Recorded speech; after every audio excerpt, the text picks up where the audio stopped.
The garage was quiet when the neighbor first stepped outside. No headlights sweeping across the street, no voices carrying over the fence line, just the particular stillness of North Dallas past midnight, the kind that makes every sound feel magnified. And then it broke. Metal striking concrete. An engine pushed past any reasonable RPM for that hour. A voice cutting through the walls with enough force that 3 separate neighbors reached for their phones at almost the same moment. What police found inside Gas Monkey Garage that night was not a burglary. Nothing had been removed, but something had been destroyed. Not just property, not just cars, but the surface of a story that Richard Rawlings had been telling about himself for 2 decades. He had built Gas Monkey Garage from a Dallas shop into one of the most recognized names in automotive culture and reality television.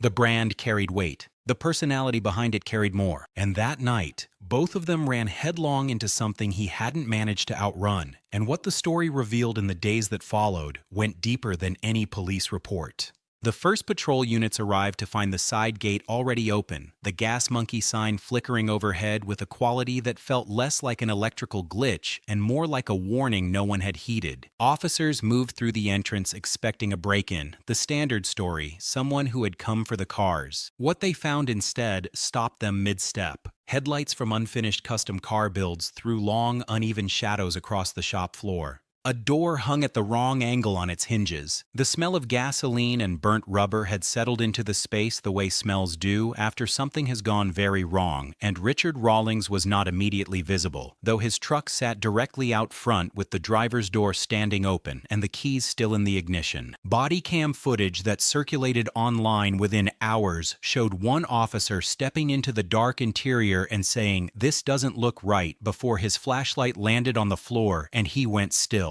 Tools scattered everywhere. Papers moved by a ceiling fan, drifting across workbenches. Tire marks cutting loops through the concrete in patterns that served no mechanical purpose, that looked instead like someone had dropped into gear with no destination in mind except making a mark. Dispatch logged the call as possible vandalism, owner notified, but by that point local news had drones above the property, and whatever had happened inside Gas Monkey Garage had already stopped being a private matter. When investigators moved past the main shop floor and into the private garage bay, the picture sharpened into something harder to explain. A limited edition Lamborghini had taken a hit to the windshield. One of the prized vintage Chevys that Richard had accumulated over years of deals carried a fist-sized dent in its rear quarter panel, the kind of damage that communicates intention rather than accident. Tool chests sat overturned, every drawer pulled open, a stack of Gas Monkey Garage folders resting under a single work light still burning, their pages carrying grease stains and the residue of many late nights. Among those pages, police photographs captured invoices, contracts, and handwritten notes, some of them torn cleanly in half. The scene carried the grammar of confrontation rather than theft. Witnesses reported hearing 2 voices earlier in the night, one recognizable as Richard's, the other unidentified. No one saw anyone leave, only headlights accelerating hard down the street in the minutes before police pulled up. Nothing had been stolen, and that single fact reshaped the entire story because it replaced the easy explanation with a harder one. Whoever came into that garage had not come for the cars. They had come to leave something behind. Fast and Loud turned Gas Monkey Garage into a television destination, and Richard Rawlings into the kind of automotive personality that reality television rarely produces, someone who could close a deal and charm a camera in the same breath, who built an audience of millions on genuine expertise wrapped in relentless showmanship. But that kind of success generates friction in proportion to its size. The list of people who passed through Gas Monkey Garage over the show's run included more than a few unresolved endings.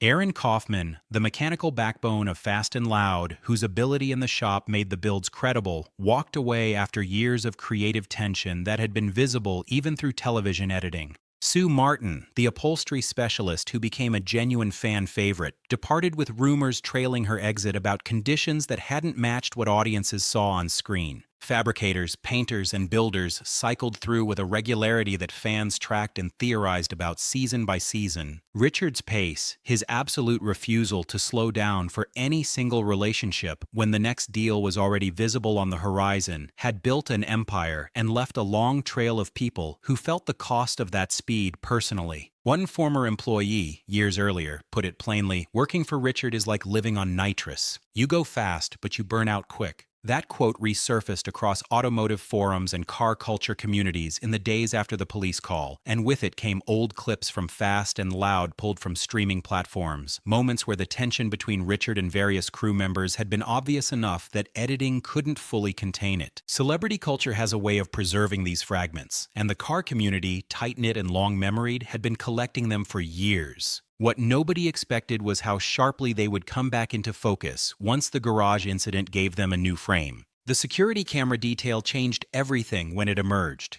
The system covering the private Bay Area, where the most significant damage had occurred and where investigators later found the most telling evidence, had been offline for several hours before the incident. That kind of access, the ability to cut a specific camera feed without triggering any broader alarm, narrowed the pool of possible explanations considerably. Police declined to comment publicly, but the detail spread fast through online communities tracking the story and settled there because it fit too cleanly with everything else. No theft. Targeted damage. Documents spread deliberately across a lit workbench. A scene that read in every particular, like a message rather than a crime. Behind the brand, behind the social media presence and the merchandise and the Dallas landmark that Gas Monkey Garage had become in automotive history, people who spent real time around Richard Rawlings had been watching the pressure accumulate. The filming cycle that never fully paused. The licensing disputes that had worked their way into court filings. The particular exhaustion that comes from being not just a person, but a commercial product, one that celebrity culture requires to remain consistent and marketable, while the actual human being underneath changes and strains and sometimes breaks.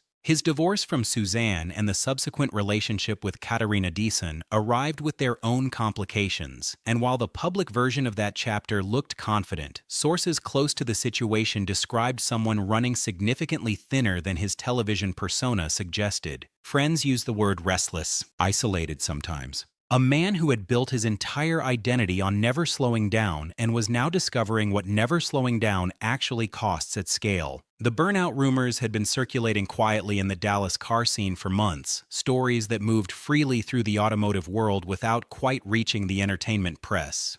"He's been at war with himself," one anonymous source said simply, and the people who heard it understood exactly what that meant without needing further explanation. When the police report surfaced, it ran to barely a page. Domestic disturbance, property damage, no arrests. But tucked inside the details that officers had not publicized was a discovery that changed the texture of the story. Beneath a stack of parts invoices in the private bay, investigators found a sealed, unaddressed envelope containing documents connected to a recent business dispute, contracts with signatures, handwritten notes referencing missing funds, and a paper trail suggesting the confrontation had roots far more specific than a general grievance. Police pulled it all into evidence and made no further public comment. And then the photograph leaked. An image allegedly captured by a responding officer showed the back wall of the private garage bay, and written across it in dripping black spray paint were 5 words that landed in the public conversation with the weight of everything that had remained unspoken across years of television, business disputes, and broken partnerships.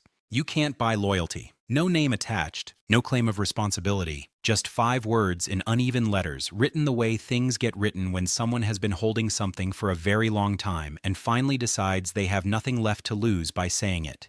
For the communities built around Fast and Loud and Gas Monkey Garage, through years of reality television, those words organized everything that had previously been scattered. Every departure without explanation. Every cryptic post from a former crew member, every moment in old footage where something passed between Richard and a colleague that editing never quite captured. The message on the wall hadn't been written for an audience, but it found one anyway, and it found one that already knew the subtext. Police closed the investigation without charges. The documents stayed in evidence. Richard returned to the garage, returned to work, and the social media presence picked up its rhythm again in the weeks that followed. People who saw him described someone quieter, more deliberate with words, less automatic in the high-energy performance that Gas Monkey had always required of him. The spray paint came off the wall. The Lamborghini windshield got replaced. The Chevy went to a body shop. The surface of things went back to looking like the surface of things. But the question that 5 words in black paint had placed in the middle of everything did not go away with the cleanup. Richard Rawlings built Gas Monkey Garage on speed and charisma and the image of a man who wins, who always finds the deal, who turns broken metal into something worth watching. That image attracted an audience of millions and somewhere along the way opened a distance between what the brand projected and what the people inside it actually experienced. Wide enough that someone walked into his garage in the middle of a Dallas night, bypassed a camera system they knew well enough to disable, left a dented Chevy and a cracked windshield and a sealed envelope of documents on a workbench and painted 5 words on the back wall before driving away. Not for money, not for attention, just to make sure, after everything, that he read it. The garage is still there. The sign still runs. The builds still move through the bay on schedule. But what happened inside those walls attached itself to the Gas Monkey story permanently, not because of the damage and not because of the police report, but because of what the damage was saying, and because everyone who watched it unfold understood exactly what it meant. Loyalty, it turned out, was the one thing that all the custom cars and television deals and Dallas celebrity had never quite managed to purchase. And the person who wrote that on the wall had been waiting a long time for the right moment to say so.